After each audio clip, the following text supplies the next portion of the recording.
Sir Ayyanathan sir, இப்ப நீங்க பார்க்கிற வரைக்கும் பல இடைத்தேர்தல்களை பார்த்திருப்பீங்க. இந்த விக்கிரவாண்டி இடைத்தேர்தல், அதுவும் ஒரு பொது தேர்தல், அதோடைய வெற்றியெல்லாம் பேசி அந்த இங்க வந்து வெற்றி தோல்வி, ஓட் ஷேரிங், ஓட்டு தொகுதி வாரியா யாருக்கு வந்து ஸ்விங் ஆயிருக்கு, அனாலிசிஸ், இதெல்லாம் பேசி முடிக்கிறதுக்குள்ளேயே ஒரு தேர்தலை அறிவிச்சிட்டாங்க. இதெல்லாம் பேச வேணானே அறிவிச்சாங்களான்னு கூட ஒரு கேள்வி இருக்கு. அப்படியாக ஒன்றைய அகில இந்திய அளவுல எங்கெங்கெல்லாம் இடைத்தேர்தல் தேவையோ அங்கெல்லாம் அறிவிச்சிட்டாங்க. இப்ப யாருக்கு களம் சாதகமா இருக்கும்னு பார்க்கிறீங்க?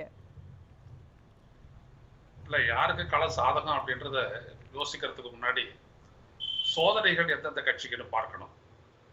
இப்ப நடந்து முடிந்த மக்களவை தேர்தலில் தமிழ்நாட்டை பொறுத்த வரைக்கும் பாத்தீங்கன்னா, திமுக கூட்டணி ஒரு பெருவெற்றி பெற்றாலும் அந்த கூட்டணி வந்துட்டு 2019 பெற்ற அளவிற்கு வாக்கு சதவீதத்தை பெறவில்லை, குறைந்திருக்கிறது. ஒரு 6.5 விழுக்காடு வரைக்கும் குறைந்திருக்கிறதா சொல்றாங்க. அண்ணா திராவிட முன்னேற்ற கழகத்தை பொறுத்தவரை அது பல இடங்களில் 3வது இடத்திற்கு தள்ளப்பட்டிருக்கிறது, அப்புறம் டெபாசிட் எடுத்திருக்கிறது. பாஜகவோடு நின்ற பாமக பெரிய அளவிற்கு சோபிக்கவில்லை. இது பாமகவினுடைய ஒரு கோட்டை மாதிரி கருதப்பட்ட ஒரு இடத்தில் விக்கிரவாண்டியில் இப்பொழுது தேர்தல் நடக்கிறது. எனவே இதுல பாத்தீங்க அப்படின்னா ரொம்ப முக்கியமா அனைத்து இந்திய அண்ணா திராவிட முன்னேற்ற கழகத்திற்கும் பாட்டாளி மக்கள் கட்சிக்கும் தான் இது ஒரு பெரிய சோதனை களமா இருக்குன்றது எனது கருத்து. ஏன்னா இவங்க 2 பேருமே நிரூபிக்கக்கூடிய ஒரு இடத்துல இருக்கிறாங்க. திமுக பொறுத்த வரைக்கும் திமுக சார்பாக பேச வந்த மருத்துவர் சொன்னது போல அவங்க 47% இருக்கிறாங்க. அதெல்லாம் இருக்கட்டும் ஒரு பக்கம். ஏன்னா இடைத்தேர்தல் வந்துட்டு எல்லா விதமான ஆற்றல்களும் பலமும் அங்கே வந்துட்டு கொட்ட போகுது. அதிமுக என்ன செய்ய போகுது, பாமக என்ன செய்ய போகுது? ஏன்னா 2 பேரும் கடுமையான ஒரு இழப்பையும் தோல்வியையும் சந்திச்சுட்டு வந்துட்டு இந்த தேர்தலில் போட்டிடுறாங்க. குறிப்பா பாமகவுக்கு பாத்தீங்கன்னா இந்த இடத்துல அவங்க தங்களை நிரூபிக்க வேண்டிய ஒரு பலத்த கட்டாயம் ஒண்ணு இருக்கு. அதிமுகவுக்கு என்ன அப்படின்னா ஒரு நேரத்துல வந்துட்டு கடலூர், விழுப்புரம் இந்த மாதிரி இடங்கள்ல தான் நல்ல வாக்கு வாங்கி செடுவையா வெற்றி பெற்ற இடம். இன்னைக்கு அது மாறி இருக்குது. சின்ஸ் 2019 அப்புறம் அதெல்லாம் மாறி இருக்குது. அப்ப பாத்தீங்க அப்படின்னா ஒரு மும்முனை தான் கடுமையான ஒரு போட்டியா வந்துட்டு இருக்கும். நாம் தமிழர் கட்சி இருக்கிறாங்க, வருவாங்க, போட்டியிடுவாங்க. அவங்க ஒரு மாற்று அரசியலை முன்னிறுத்துறதுனால அவங்களுக்குரிய ஓட்டு அவங்களுடைய பரப்புரையை பொறுத்து அவங்க எவ்வளவு வாங்குறாங்கன்றது ஒண்ணு. ஆனா வெற்றி தோல்வி அப்படின்றது இந்த 3 கட்சிகளுக்கு தான் முக்கியமா இருக்கும். திமுக, அஇஅதிமுக, பாட்டாளி மக்கள் கட்சி. இதுல பாட்டாளி மக்கள் கட்சி வந்துட்டு இந்த தேர்தலை வந்துட்டு ரொம்ப சிரத்தையோட அணுகுவாங்கன்னு நான் எதிர்பார்க்கிறேன். ஏன்னா கடந்த காலங்களில் பாத்தீங்க அப்படின்னம்னா இப்பொழுது போட்ட கூட்டணியில கூட அவங்க பெருசா பாஜகவான எந்த விதமான பலனையும் பெருசா பெறல. இவங்களால ஆனா பாஜக வந்துட்டு 1 லட்சம் ஓட்ட பல இடங்கள்ல கிராஸ். எனவே அதாவது நீங்க சொல்றது வந்து பாமகவிற்கு வந்து பாஜகவுடைய ஓட்டு டிரான்ஸ்பர் ஆகல, ஆனா பாஜக நின்ற இடங்களில் பாமகவுடைய ஓட்டு டிரான்ஸ்பர் ஆயிருக்கு அப்படின்னு சொல்றீங்களா? ஆமா, நிச்சயமா. பாமகவிற்கு எல்லா இடத்துலயும் ஓட்டு இருக்குங்க. அப்படி ஓட்டு இல்லாம பாஜக 11% ஓட்டை தொட்டே இருக்க முடியாது. இதுதான் உண்மை.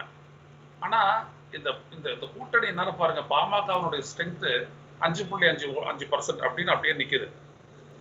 இது எப்படி அப்படின்றத நம்மளால புரிஞ்சுக்க முடியல. பாஜகவுக்கு ஓட்டு இல்லையா? அப்போ அதிமுக, அதாவது பாமக போட்டியிட்ட அந்த நாடாளுமன்ற தொகுதிகள் எல்லாம் வந்துட்டு பாஜகவுக்கு ஓட்டே இல்லையா? அப்படிதான் கருத வேண்டியது இருக்குது. ஏன்னா டிரான்ஸ்பர் ஆகலன்னு நான் அதை சொல்லலை. அப்படி இருக்குமா? அப்படி இருக்கிறதுக்கான வாய்ப்பு இல்லைன்னு நான் கருதுறேன். எனவே நீங்க பாத்தீங்கன்னா பாமக வந்துட்டு தன்னை நிரூபிக்க, தனது பலத்தை நிலைநாட்ட இந்த தேர்தல் வந்துட்டு மிக மிக முக்கியத்துவம் வாய்ந்தது பாமகவுக்கு தான். அஇஅதிமுகவை பொறுத்த வரைக்கும் அவங்க ஒரு கணிசமான ஓட்டை வாங்கிட்டு, திமுக வெற்றி பெற்றாலும் கூட கணிசமான ஓட்டை வாங்கிட்டு அந்த 2வது இடத்துக்கு வருவதற்கு அவங்க ரொம்ப முண்டி அடிச்சு கடுமையா பாடுபடுவாங்க. அது சாதாரணமா அது வந்துட்டு அந்த கட்சி நின்றுடாது, விட்டுடாது. ஏன்னா கடந்த தேர்தலில் நடந்த விடயங்கள் வந்துட்டு பாத்தீங்கன்னா பெரிய செட்பேக். அது திரு எடப்பாடி பழனிசாமி அவர்கள் 1% ஓட்டு கூடுதலா பெற்றுட்டுன்னு சொல்லிட்டு நியாயப்படுத்தினாலும் கூட அஇஅதிமுக பலவீனப்பட்டு காட்சி அளிக்கிறது என்பதுதான் உண்மை. அதற்கான காரணிகள் எல்லாம் அவங்க அடுக்கட்டும், அது வேற. எனவே இந்த மாதிரி ஒரு நெருக்கடியான ஒரு சூழல்ல தான் இந்த 2 கட்சிகளும் சந்திக்குது. அப்ப இந்த 2 கட்சிகளுக்கும் என்ன அப்படின்னா திமுகவினுடைய அதிருப்தி ஓட்டுகள் எந்த அளவிற்கு இவர்கள் இருவரில் யார் பெறுவார்கள் அப்படின்ற ஒரு இடமும் வரும். நாம் தமிழரை விட இந்த 2 கட்சிகளுக்கும் வந்துட்டு அது மிகப்பெரிய ஒரு விஷயமா இருக்கும். அப்போ இந்த இடம் வந்துட்டு பாமக பெல்ட் ஒரு பக்கம், இன்னொரு பக்கம் அதிமுகவுடைய ஸ்ட்ராங் ஹோல்டா இருந்தது, இன்னொரு பக்கம் திமுக கடந்த முறை ஜெயிச்ச ஒரு இடம் அப்படின்னு எல்லாமே வரும்போது போட்டி மிக கடுமையாக இருக்கும். அதை நம்ம நிச்சயம் எதிர்பார்க்கலாம். ஆனா சோதனை வந்துட்டு அதிமுகவிற்கும் பாட்டாளி மக்கள் கட்சிக்கும் தான். அவர்கள் தான் நிரூபிக்க ஏராளமான விடயங்கள் இருக்கின்றன. இல்ல ஆளும் கட்சிக்கு ஒரு இடைத்தேர்தல் அப்படின்ற இடத்துல இருந்து பார்க்கும் பொழுது திமுகவிற்கும் இது அவங்களுக்கும் இது சோதனை களமா இருக்குமா, இல்ல அவங்களுக்கு இப்ப இந்த வெற்றி அதனால அது கொஞ்சம் இது டாக்டர் சொல்ற மாதிரி கொஞ்சம் கேக் வாக்கா இருக்க வாய்ப்பு இருக்கா? அந்த மாதிரி தான் வரும். இது ஏன்னு கேட்டீங்கன்னா, அங்க விடுதலை சிறுத்தைகளுடைய ஸ்ட்ராங் ஹோல்டுல அதுவும் ஒன்று. ஒரு பக்கம் இந்தாண்ட பாமக, இந்தாண்ட பக்கம் விடுதலை சிறுத்தைகள். ஒரு பேலன்சிங் ஃபோர்ஸ்ல அது இல்லையா? அது ஒரு ஓட்டு பேங்க்னா இது ஒரு செல்வாக்கு. அந்த மாதிரி 2 இடத்துலயும் இருக்குது. அதனால திமுகவுக்கு வந்துட்டு ஏற்கனவே வந்துட்டு நல்ல ஆழமா வேரூன்றி இருக்குது. இப்ப மக்களவை தேர்தலையும் நல்லா சோபிச்சிருக்கிறாங்க.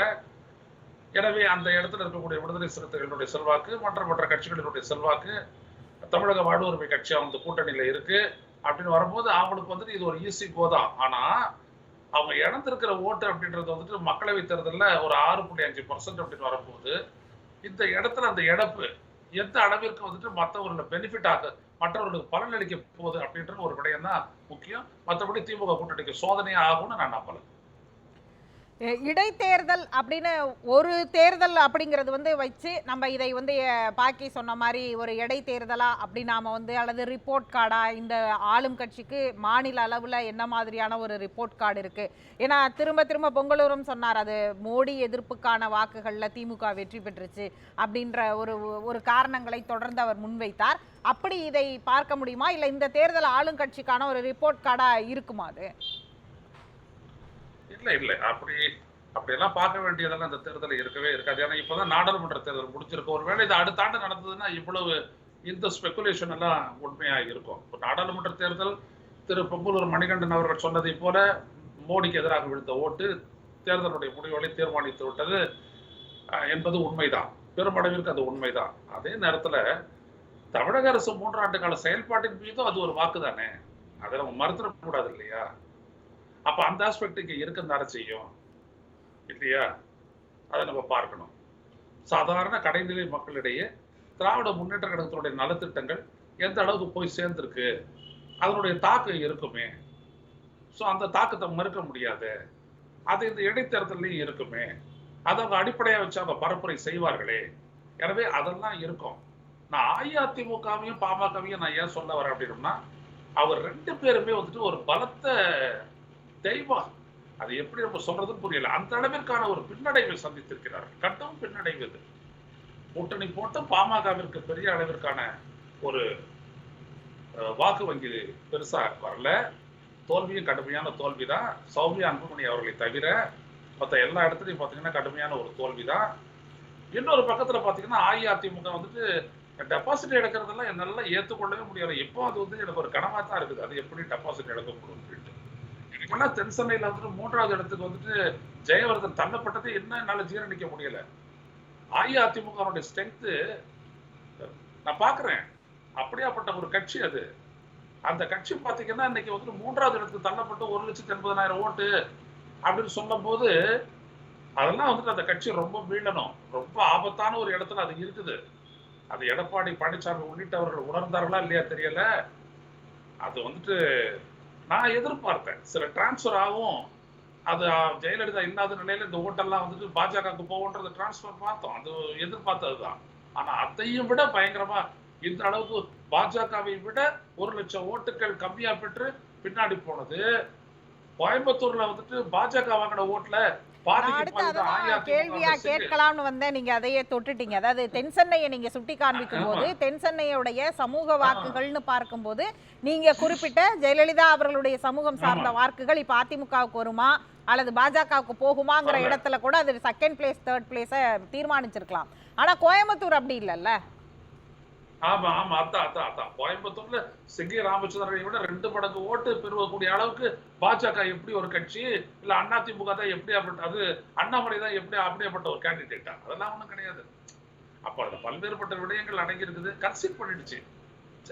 அஇஅதிமுகவினுடைய மனநிலை போல தேர்தல் இருக்கு. பங்களூர் மணிகண்டன் தம்பி எனக்கு பதில் சொல்லணும். அதுக்கு ஒருவேளை என்ன அப்படின்னம்னா, அதிமுக வந்துட்டு நாடாளுமன்ற மக்களவை தேர்தலை வந்துட்டு ஒரு விதமான ஒரு தோல்வி முகத்தோடு சந்தித்ததோ அப்படின்ற அளவிற்கு எனக்கு ஒரு ஐயம் இருக்குது.